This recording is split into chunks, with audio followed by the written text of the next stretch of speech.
أول أحداث الفيلم بتبدأ بشخص اسمه مات، وفي يوم من الأيام أندريس صاحب عمره وشريكه في الشغل بيكلمه في التليفون، وأندريس بيوصيه إنه يكلم كارل وهو خارج لشغله لأنه لقى منه رسالة علشان يتراجع عن الصفقة الجديدة لأنه خايف إنه يخسر فلوسه. وأندريس بيطلب منه إنه يحتوي الموقف لأنه عنده القدرة على إقناعه، فمات بيوعده إنه هيكلمه وهو خارج. وبعد الموقف ده مرات مات بتطلب منه إنه يوصل ولاده على سكته للمدرسة لأن عندها ميعاد مع صاحبتها ومش هتقدر توصلهم، بس بيبان على مات إنه مش مهتم غير بشغله على حساب عيلته. ومات بيبلغ مراته انه لازم يعمل مكالمة مهمة جدا وهو رايح على شغله، وانه خايف من ولاده ان هم يعملوا دوشة وما يعرفش يركز في المكالمة. فمراته بتبلغه انها متحملة مسؤولية الاولاد طول عمرها، فمش مشكلة انه يهتم بيهم يوم واحد هي مشغولة فيه. فبيضطر مات انه يوافق علشان ما يعملش مشكلة مع مراته. وبعدها مات بيطلب من بنته ايميلي انها تنادي على اخوها زاك علشان يتحركوا، بس زاك بيتخانق مع اخته لانه مش بيكون عايز يروح المدرسة في عربية ابوه. فساعتها مات هيتخانق مع ابنه بسبب تصرفاته مع اخته، وساعتها مات بيقرر انه ياخد بنته ايميلي ويركب بيها العربيه. بس اول ما مات بيدور العربيه بيكتشف ان فيها خلل في النظام، بس مش بيهتم وبيدور عربيته وبيمشي. بس وهو ماشي بيقابل ابنه زاك، واللي كان بيفضل انه يروح للمدرسه على رجليه لانه مش حابب انه يركب العربيه مع ابوه. فساعتها بيطلب منه مات انه يركب معاهم العربيه، لدرجه انه بيشخط فيه علشان يسمع كلامه، لغايه لما بيضطر زاك انه فعلا يركب معاهم. وبعدها مات بيكلم كارل على التليفون علشان يقنعه انه ما ينسحبش من الصفقه اللي داخلين فيها. ومات بيكون عنده موهبه في اقناع كارل انه ما ينسحبش لانه فعلا بينجح انه يقنعه. بس مات بعد ما بينهي المكالمه مع كارل بيسمع صوت رن التليفون، فبيفتكر ان التليفون اللي بيرن تليفون ابنه زاك، بس زاك بيبلغه انه مش تليفونه علشان يكتشف مات وجود تليفون غريب في عربيته. وبيلاقي على التليفون رقم مجهول بيتصل بيه، ولما مات بيرد على المكالمه بيسمع صوت غريب جدا بيكلمه، واللي بيكلمه بيكون مغير صوته وبيبلغه انه يعرفه كويس. وساعتها هيبلغه ان في قنبله تحت الكرسي اللي هو قاعد عليه، وانه فعلها بمجرد ما قعد على كرسي العربيه. فساعتها مات بيفتكر انه بيهزر فبيقرر انه يقفل المكالمه، بس مات بيتفاجئ لما هيلاقي صورته هو وعيلته على شاشه التليفون. فلما بيجرب انه يفتح شاشه التليفون مش بيعرف. فساعتها مات بيقرر انه يمد ايده تحت الكرسي علشان يتاكد ان في حاجه تحته ولا لا، بس بيتفاجئ لما ايده بتلمس شيء غريب واسلاك. وبعدها مات بيستخدم التليفون علشان يصور بيه اللي تحت الكرسي، وساعتها مات بيتاكد انه قاعد فعلا على قنبله. فساعتها مات بيفضل واقف حاير ومش عارف يعمل ايه او يتصرف ازاي علشان يتفاجئ بنفس الرقم المجهول بيكلمه مره تانية. ولما مات بيرد عليه بيتفاجئ ان الشخص اللي بيكلمه بيحذره وبيهدده انه لو قفل الخط مره تانية هيفجر العربيه. والمتصل بيطلب منه انه يسوق عربيته وما يقفلش الخط ابدا. فساعتها مات بيضطر انه ينفذ كلامه، والمتصل بيبلغه ان القنبله اللي تحت منه مربوطه بجهاز استشعار، واذا فكر انه يسيب الكرسي اللي قاعد عليه العربيه كلها هتنفجر. والمتصل اللي بيكلمه بيبلغه ان معاه جهاز تحكم عن بعد، وانه كمان بيراقب كل تحركاته، واذا فكر انه يكلم الشرطه او يطلب المساعده مش هيتردد انه يفجر العربيه. فساعتها مات بيبلغه ان عياله ملهمش اي علاقه باي حاجه هو عايزها منه. فساعتها المتصل بيبلغه ان ممنوع اي حد ينزل من العربيه بما فيهم اولاده. واثناء ما كان مات بيكلم المتصل بيتفاجئ من مكالمه من صاحبه اندريس، وفي نفس الوقت عيال مات بيلاحظوا انه ماشي في اتجاه غير اتجاه المدرسه. وساعتها مات هيلاحظ ان في شخص ماشي وراه بموتوسيكل، فبيفتكروا ان الشخص اللي بيكلمه. والمتصل اللي بيكلمه بيطلب منه انه ياخد من اولاده تليفوناتهم. فساعتها مات بيطلب من اولاده التليفونات اللي معاهم، بس اولاده بيستغربوا تصرفاته الغريبه لانهم مش فاهمين حاجه من اللي بتحصل. فبيقرر مات انه يقف بعربيته فجاه علشان يصدم اللي ماشي وراه بالموتوسيكل، بس زاك بيكتشف ان اللي اتخبطت هي صاحبته. ولما زاك بيحاول يخرج من العربيه علشان يساعد صاحبته اللي اتخبطت، مات بيقفل كل الابواب بتاعه العربيه وبيطلع يجري بيها. وفي اللحظه دي بيضطر مات انه يقول لاولاده على الحقيقه، وهي ان في قنبله في العربيه، وانهم اذا سابوا العربيه هتنفجر بيهم، وانهم لازم يتخلصوا من تليفوناتهم. وفعلا مات بياخد التليفونات من ولاده وبيرميها من العربيه. وبعد ما بينفذ كلام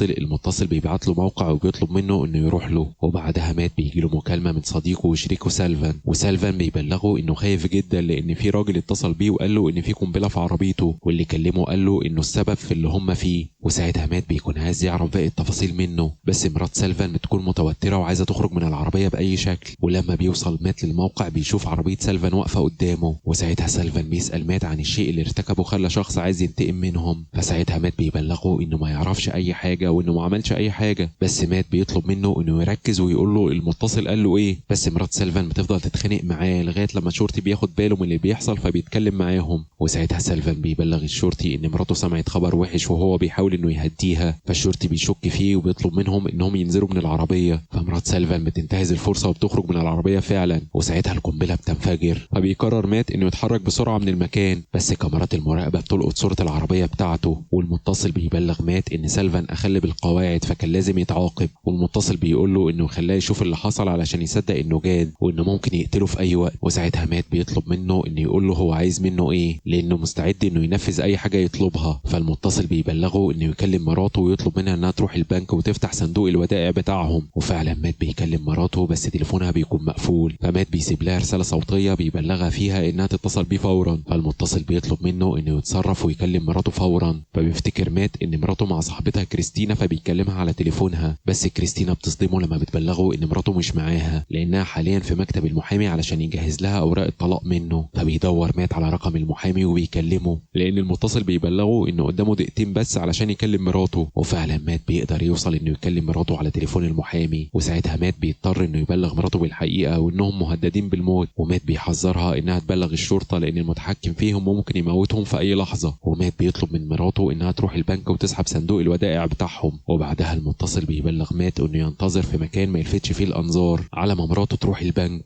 بس بمجرد ما مات بيقف بعربيته بيعمل ميوت للصوت وبيفتح قناه اخباريه علشان يعرف ان في حوادث قتل حصلت وان المشتبه بيه اسمه مات لانه هرب بعربيته من مكان الانفجار. وساعتها بيعرف مات انه بقى متورط في كل الجرائم اللي تمت. وساعتها زاك بيسأل ابوه عن الشيء اللي عمله وخلى حد عايز ينتقم منه بالشكل ده، بس مات بيأكد لابنه انه ما عملش حاجه تستحق ان اي حد يطارده ويبقى عايز ينتقم منه. وفعلا مرات مات بتتصل بيه وهي في البنك، والمتصل بيبلغه انه يقول لمراته انه هيكون في انتظارها لما تخرج من البنك، وبيبلغه المتصل ان ياخد منها الفلوس لما تخرج. وفعلا مات بيكلم مراته وبيقول لها تنفذ كلام المتصل. بس واثناء ما كانت مرات مات في طريقها للعربيه المتصل بيبلغ مات ان تم تغيير الخطه، وبيبلغه ان يطلب من مراته انها تدي الفلوس لشخص لابس بدله زرقاء قاعد لوحده قدام البنك. وفعلا مرات مات بتنفذ كلامه، بس بيبان ان الشخص ملوش اي علاقه باللي بيحصل علشان فجاه البوليس يوصل ويقبضوا على الراجل ومرات مات. وساعتها المتصل بيطلب من مات انه يهرب قبل ما يتم القبض عليه علشان يفاجئوا المتصل لما بيبلغوا ان هو اللي اتصل بالشرطه. والمتصل بيبلغه ان اللي عايزه منه اكبر بكتير من فلوسه اللي حاططها في البنك. وساعتها المتصل بيبلغه انه عايز صندوق الاستثمارات الغير قانوني بتاعه هو وصديقه اندريس اللي فاتحينه في دبي واللي قيمته 200 مليون دولار. وبعدها المتصل بيبعت له موقع وبيبلغه ان اندريس صاحبه في انتظاره. فمات بيبعت رساله لاندريس بيبلغه فيها انه ما يعملش اي حاجه مهما حصل. وبعدها مات بيستقبل مكالمه من مراته، بس اللي بتكلمه في التليفون بتكون المحققه انجلا. فبيبلغها مات انه ملوش اي علاقه باللي بيحصل. فساعتها المحققه هتطلب منه ان ينزل عيالهم للعربيه، بس مات بيبلغها انه ما يقدرش يعمل كده لان في قنبله في عربيته وان لو اي حد خرج منها العربيه هتنفجر. فبيطلب منها مات انها توقف شبكات التليفون لان القنبله مربوطه بجهاز تفجير عن بعد، بس المحققه بترفض طلبه. فبيضطر مات ان يقفل معاها المكالمه. والمتصل بيطلب من مات انه يسوق عربيته اسرع على المكان اللي بعتهوله وانه بلاش يضيع في الوقت. وفعلا لما بيوصل مات للمكان المحدد وبيقف بعربيته بيظهر قدامه صديقه اندريس في عربيته. والمتصل بيطلب من مات انه يكلم اندريس على مكبر الصوت. وساعتها اندريس بيكون فاكر ان مات ورا كل اللي بيحصل، وساعتها بيساله صاحبه عن السبب. والمتصل بيطلب من مات انه يبلغ اندريس انه يأذن له انه يصفي حسابه، بس مات بيبلغ المتصل ان الفلوس اللي في الحساب مش فلوسهم وانها فلوس العملاء بتاعتهم، بس بيصمم المتصل انه يبلغ اندريس. وفعلا مات بيبلغ اندريس انه يسمح له انه يصفي الحساب.